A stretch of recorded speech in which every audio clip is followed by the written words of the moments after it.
the reason most people don't start a journey is because we're scared of the unknown because we only know what we stand to lose. We've never experienced the other side of that. So get really unreasonable with what the upside could be and get excited about it.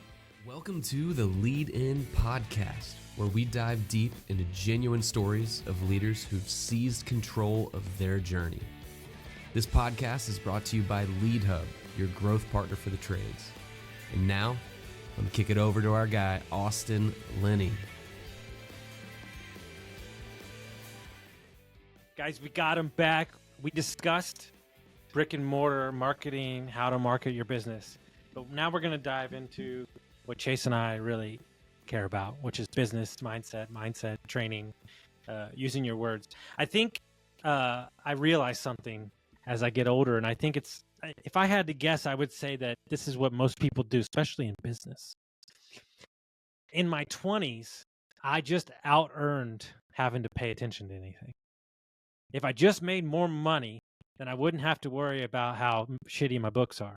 If I just made more money, I wouldn't have to worry about how I don't feel healthy. If I just made more money, I don't have to worry that my marriage is falling apart. If I just make more money, people will like me more. Like, I think we are avoidance and then we are out earners of our problems. I think that we have that default mechanism. Yes. And this is, there's external and there's internal personal development. And a lot of people ignore the internal. I'm a full proponent that it takes both, right? It's like the masculine and feminine, whatever you want to call it. And there's a lot of we were just talking about the big dogs in the industry. A lot of the big dogs in the motivational content space, they talk about the external a whole lot because, I mean, hey, maybe they're just really good marketers. That's what people think they want, right? That's like dude, when I have that Corvette and that 3-car garage and that in-ground pool, I'm going to be happy. Well, here's the problem. If you're looking off into the future saying, when I have this, I'm going to be happy. Well, that's the pattern you're operating in. And when you get that, you're going to go, oh, well, when I have the Ferrari and the vacation home and the private jet membership, then I'll be happy. And here's the thing. Here's what, and this is, I love looking at both sides of the coin. It's not to say that you won't be happy.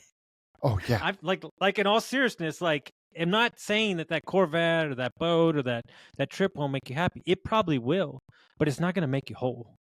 Yeah. Right. Yeah. And I think that we are the kings and queens of avoidance, but on a level that I don't think people understand. There is anybody that's listening in your business that needs to be fired. I don't care if they're a top earner or they're your right hand. Their attitude and their performance is not what it should be. And you've made excuses and you've said reasons why you can't, and realize that every day you don't, you're eroding your own standards within inside you. And what are you saying as a leader of a business? What are you saying by letting that continue to happen? Mm-hmm. As far as who needs to be fired, for smaller, like maybe you have a small team. Maybe you need to look at yourself. Like, what pieces of myself do I need to fire? And what do I need to hire in their place? Yeah, that's huge, because that's the avoidance. It's as entrepreneurs, we're so excited about what we do, we never ask ourselves what we shouldn't be doing. Yeah, pull up the tried and true important and urgent matrix. If it's not important and not urgent, stop doing it. Yeah. And so we, and this is something I just talked about on previous podcast. The definition of this so sucks. The definition of a great SMB is that it's boring as shit. Yep. Like, it's boring. And we let our own insecurities, our own anxiety of the business move us on to the next thing that we should be doing while we're distracting our team by focusing on this new thing. Oh, we need to be doing this. We need to be marketing here. We got to change this. When if you just let the business do its thing, it'll probably be very successful. But we're feeding our own need, our own anxiety, our own ego through the business. 100%. And this is something, in the space that I also operated in of consulting with smaller online businesses. Part of the reason that they fail to start, because they go, oh, well, this is fun. I just created a business. I created a brand. Wait, you mean I get to market and put my message out there and talk to people over and over and over and over again, and that's what my business is? No, it doesn't sound like fun. I'm going to go start something new. Yeah. It's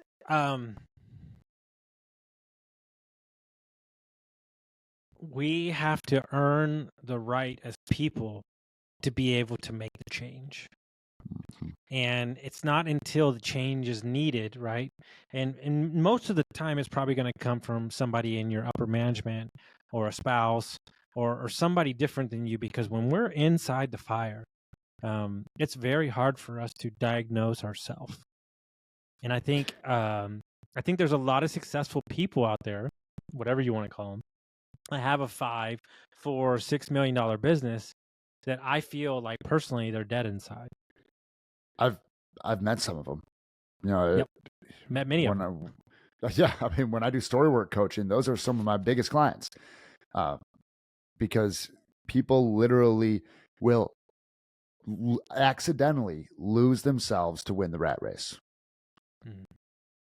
And it's brutal, man. What I tell the guys all the time, I don't think it's talked about enough, but I try to do it on purpose. There's things that I do. People don't, the nuance of a lot of things I do as a leader in my business, most people don't catch. Yeah. I tell Ryan all the time, my CEO, I'm just fertilizing the grass for you to grow it. Like I'm out there fighting the fight in the beginning. When we're doing something, and let's say it's hot, or we're like lifting a big unit, or we're loading up stuff, I look at him and I go, hey, how cool is this? How cool is this? This is like adult Legos. And like, it's not like I feel that inside. I'm not faking it. But what I'm saying is it's my reminder to them. And I just said this yesterday. We had a new hire orientation. Like, this is fun. Yeah. What we get to do is like fun. I get it. We spend most of your time with me at work, but it doesn't need to be a drudge. It doesn't need to be something that you dread. Like, well, and there's this connotation of like work, job. I must hate my job because that's what people talk about. It's like, well, what if we enjoy it? Because I was contemplating this thought on my walk today. So apologies if it's a little off course here, and surprise. Yeah, big surprise. Way back when, people went and they worked all day in their fields, and they worked hard for their food, for their sustenance, right? Now, most of us don't have fields and animals. The way that we work for our food, for our sustenance, for our life is going out and working a job. And we can either go, oh man, this sucks that I have to do this. Or we can recognize that it's our modern time version of like working our homestead, and we can enjoy it. We can be in the joy of what we're doing.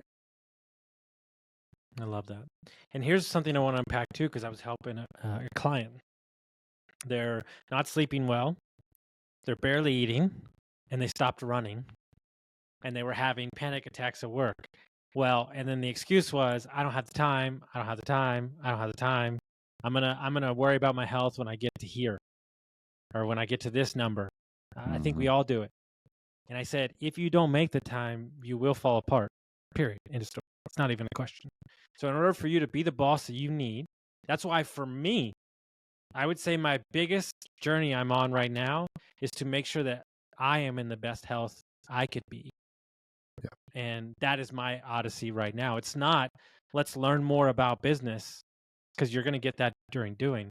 How many business owners out there, because this is what you specialize in, are putting their health on a back burner, and it's just killing them inside. Anxiety is, maxed out. It's, you have two retirement accounts. One is money and one is your body. And business owners will go out there and lease a new car every 2 years, and they will continue to grow their retirement account. And then they retire at, 55, 60, 65, 70. And they go to vacation, but they can't move like they wanted to, or they can't go on those hikes or go on those walks. So like, well, I'm just old. I'm just going to go sit on the beach.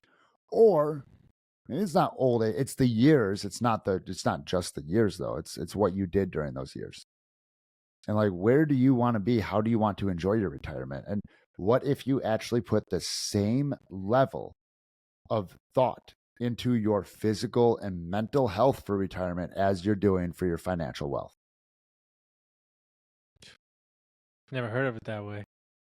That's a change, because we put numbers on the revenue and we forget about the other stuff. Yep. And so for me, it's a simple motivation. I want to have kids in the near future. I need to be as healthy as I can to take them on walks and do all those things.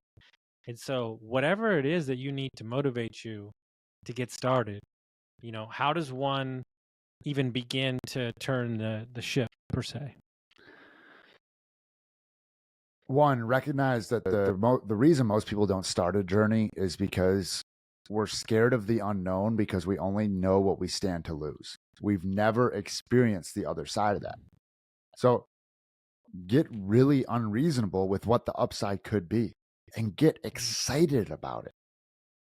And then guess what? There's going to be resistance. I can give you all the mindset tricks you want. Change your words around it. Talk about it in a better way. Regardless of what you do, your nervous system and your body is going to go, oh, hey, this isn't what we used to do. And not too long ago in human history, we used to want to just sit around the fire instead of venturing away because that was safer. So I'm going to keep you around this proverbial fire, which is your shit health, because it's safe. It's all right. You're not dead yet. And realize that it's actually better on the other side. And take a week, 2 weeks, 90 days, and stay disciplined, not motivated. That'll come and go. You'll wake up on a Monday morning after your sleep being off on the weekend, even though you know you're supposed to go to sleep at the same time every day. You say, I don't want to do it. But if you don't do it on Monday, you probably won't do it on Tuesday. And then it'll be a week, and then 2, and then 3 months. And then you'll be going, hey, Chase, help me. Just do it until you embody it. And keep it on repeat until it just becomes a habit. And then you'll look back and you'll be like, oh, wow, the last 3 months, like it wasn't a slog to go work out or go on my walk. This is crazy. It's just part of who I am now. Because for any goal to become permanent, there must be an underlying change in identity. Perfectly said. Do it. Can't even add to it. So if people want to track you down, they want to find you, how would they do that? Instagram is where I'm most active, at coach_Chase_Tolleson. Chase at chasetolleson.com, and the website is chasetolleson.com. The forward-facing brand is geared towards online coaches, and I still do everything you heard me talk about here. So if anything landed, come have a conversation. I love it.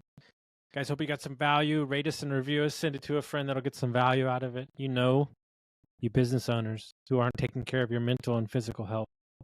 I hope this sparks something inside of you, and I hope you get some value from it. We'll see you next time.